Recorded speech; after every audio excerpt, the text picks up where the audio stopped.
శ్రీ గురుభ్యో నమః.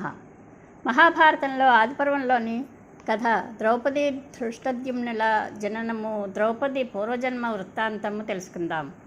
జన్మేజయుడు వైశంపాయనుని అడిగాడు, దేవా, బకాసుని సంహరించాక పాండవులు ఏం చేశారు?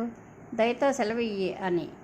వైశంపాయనుడు చెప్తున్నాడు, జన్మేజయ, బకాసును సంహరించిన తర్వాత కూడా పాండవులు వేదాధ్యయనం చేస్తూ ఆ బ్రాహ్మణుని ఇంటిలోనే కాలం గడపసాగారు. కొన్ని రోజుల తర్వాత అక్కడికి ఒక సదాచార సంపన్నుడైన బ్రాహ్మణుడు వచ్చాడు. బ్రాహ్మణుడు అతనిని సత్కరించి ఆతిథ్యమిచ్చాడు.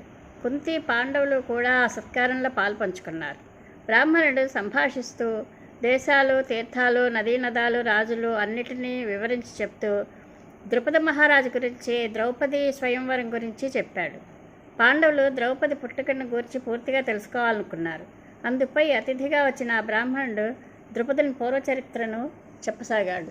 ద్రోణాచార్యుడు ద్రుపదుని ఓడించినప్పటి నుండి అతనికి ఒక్క క్షణం కూడా శాంతి లేకపోయింది. మనోవ్యధతో చిక్కి శల్యం అయ్యాడు.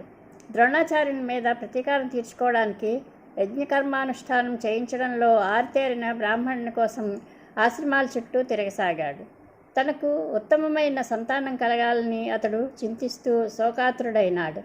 కానీ శక్తి, వినయం, విద్య, నడవడిక దేనిలోనూ ఏ విధంగానూ ద్రోణాచార్యుని క్రిందిపరచడంలో అతడు సఫలుడు కాలేకపోయాడు. ద్రుపద మహారాజు గంగాతరంలో తిరుగుతూ కల్మాషి నగర సమీపంలోని ఒక బ్రాహ్మణాగ్రహారానికి చేరుకున్నాడు. అక్కడ ఉన్నవారందరూ బ్రహ్మచర్య వ్రత పాలన చేసే స్నాతకులే.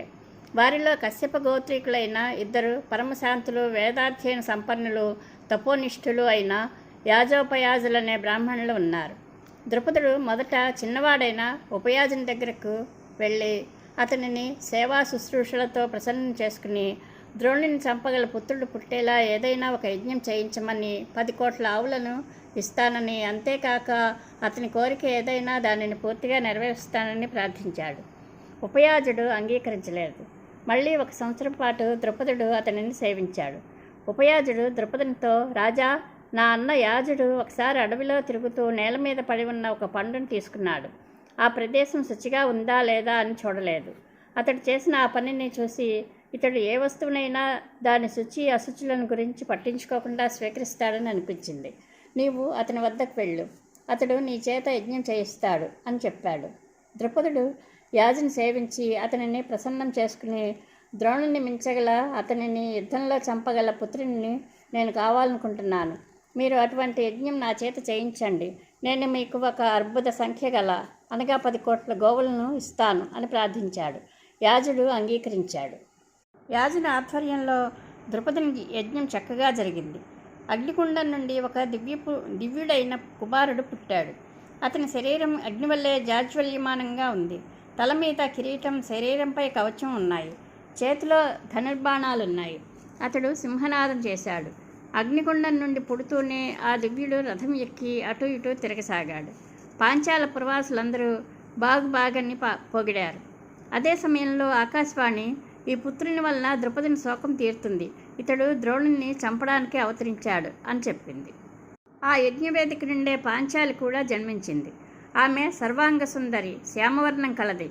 విశాలమైన పద్మాల వంటి కన్నులతో, నల్లని ముంగురులతో, ఎర్రని పొడవైన గోళ్లతో, విల్లులా వంగిన కనుబొమ్మలతో, ఎత్తైన వక్షస్థలంతో మనోహరంగా ఉంది. దివ్యవనిత మానవ రూపం ధరించి వచ్చినట్లుంది. ఆమె శరీరం నుండి వెలువడిన వికసించిన నల్ల కలువల సౌరభం కోసెడు దూరం వరకు వ్యాపించింది. ఆమె వంటి అందగత్తె భూలోకంలోనే లేదు. ఆమె పుట్టగానే కూడా ఆకాశవాణి, ఈ యువతి కృష్ణ, దేవతల అభీష్టం సిద్ధించడానికి క్షత్రియ సంహారం కోసం పుట్టింది. ఈమె కౌరవులకు భయకారణం అవుతుంది అని పలికింది. ఈ మాటలు విన్న పాంచాలవాసులందరూ హర్షంతో సింహనాదాలు చేశారు.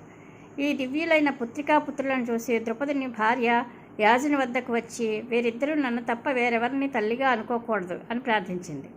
రాజు యొక్క ఆనందం కోసం యాజుడు అలాగే అని ఆశీర్వదించాడు. బ్రాహ్మణులు వారిద్దరికీ నామకరణం చేశారు.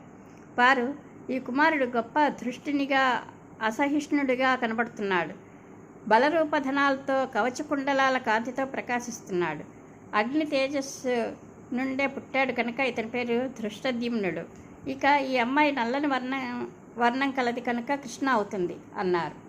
యజ్ఞం సమాప్తం అయ్యాక ద్రోణాచార్యుడు ధృష్టద్యుమ్నుని తన ఇంటికి తీసుకుని వెళ్ళి శస్త్రాస్త్ర విద్యలలో చక్కని శిక్షణ ఇచ్చాడు. ప్రారబ్ధ కర్మ అనుభవింపక తీరదని ప్రాజ్ఞుడైన ద్రోణాచార్యునికి తెలుసును. కనుకనే అతని చేతులలో తనకు మరణం తప్పదని తెలిసినా తన కీర్తిని కాపాడుకోవడానికి అతనికి కూడా అస్త్రవిద్య నేర్పించాడు. ఇది ద్రౌపది ధృష్టద్యుమ్నుల జననం కథ. ఇక ద్రౌపది పూర్వజన్మ వృత్తాంతము. వైశంపాయనుడు చెప్తున్నాడు. జన్మేజయ, ద్రౌపది పుట్టిన వైనము ఆమె స్వయంవరం గూర్చి వినిన పాండవుల మనస్సు వివశమైంది. వారి మనసులలోని వ్యాకులతను, వారికి ద్రౌపది పట్ల కలిగిన ప్రీతిని పసిగట్టిన కుంతి, నాయనలారా, మనం ఇక్కడ ఈ బ్రాహ్మణుని గృహంలో చాలా రోజులు ఆనందంగా గడిపాం. ఇక్కడి అన్ని విశేషాలు చూసేసాం. పదండి, మీకు ఇష్టమైతే పాంచాల దేశానికి వెళ్దాము అంది. యుధిష్ఠిరుడు, అందరికీ ఇష్టమైతే అలాగే చేయవచ్చు అన్నాడు. అందరూ అంగీకరించారు. ప్రయాణానికి సిద్ధమయ్యారు. అదే సమయంలో కృష్ణద్వైపాయనుడు పాండవులను కలుసుకోవడానికి ఏకచక్ర నగరానికి వచ్చాడు. అందరూ ఆయన పాదాలకు నమస్కరించి చేతులు జోడించి నిల్చున్నారు. వ్యాసుడు పాండవులు చేసిన సత్కారాన్ని స్వీకరించి ఏకాంతంలో వారిని ధర్మం, సదాచారం, శాస్త్ర నియమపాలనం, పూజ్యులను, బ్రాహ్మణులను పూజించడం మొదలైన వారికి సంబంధించిన అన్ని విషయాలను గురించి అడిగి ధర్మార్థ నీతులను ఉపదేశించాడు. చిత్ర విచిత్రమైన కథలు వినిపించాడు. తరువాత ప్రసంగవశాత్తు చెప్పినట్లుగా వారితో, నాయనలారా, పూర్వం ఎప్పటితో ఈ సంగతి. ఒక మహాత్ముడైన ఋషికి సుందరి, గుణవతి అయిన ఒక కన్య ఉంది. ఆమె రూపవతి, గుణవతి, సదాచారిణి అయినప్పటికీ పూర్వజన్మ పాపాల ఫలితంగా ఈ జన్మలో ఆమెకు వివాహం కాలేదు. ఆమె దుఃఖితురాలై తపస్సు చేయడం మొదలుపెట్టింది. ఆమె తపస్సుకు శంకరుడు సంతుష్టుడై ప్రత్యక్షమై వరం కోరుకోమని ఆదేశించాడు.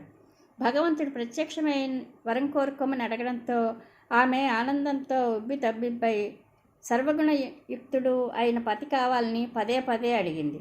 శంకరుడు, నీకు భర్తవంశీయులైన వారు 5 పతులవుతారని చెప్పాడు. కన్య, స్వామి, మీ అనుగ్రహం వలన ఒక్క పతిని నేను కోరుకుంటున్నాను అన్నది. శంకరుడు, నీవు నన్ను పతి కావాలని 5 సార్లు అడిగావు. నా మాట వ్యర్థం కాదు. ఆ పై జన్మలో నీకు 5 భర్తలు ఉంటారు అని అనుగ్రహించాడు. పాండవులారా, ఆ దేవరూపిణి అయిన కన్యయే ద్రుపదుని యజ్ఞవేదిక యందు ఆవిర్భవించింది. మీ అందరికీ విధి నిర్ణయానుసారంగా ఆ సుందరే నిశ్చయింపబడింది. మీరు వెళ్ళి పాంచాల నగరంలో ఉండండి. ఆమెను పొంది మీరు సుఖంగా ఉంటారు అని చెప్పి పాండవులను వీడుకొని వ్యాసమహర్షి వెళ్ళిపోయాడు అని జనమేజయునికి వైశంపాయనుడు చెప్పాడు. పరమేశ్వరానుగ్రహ ప్రాప్తిరస్తు. శుభం భూయాత్.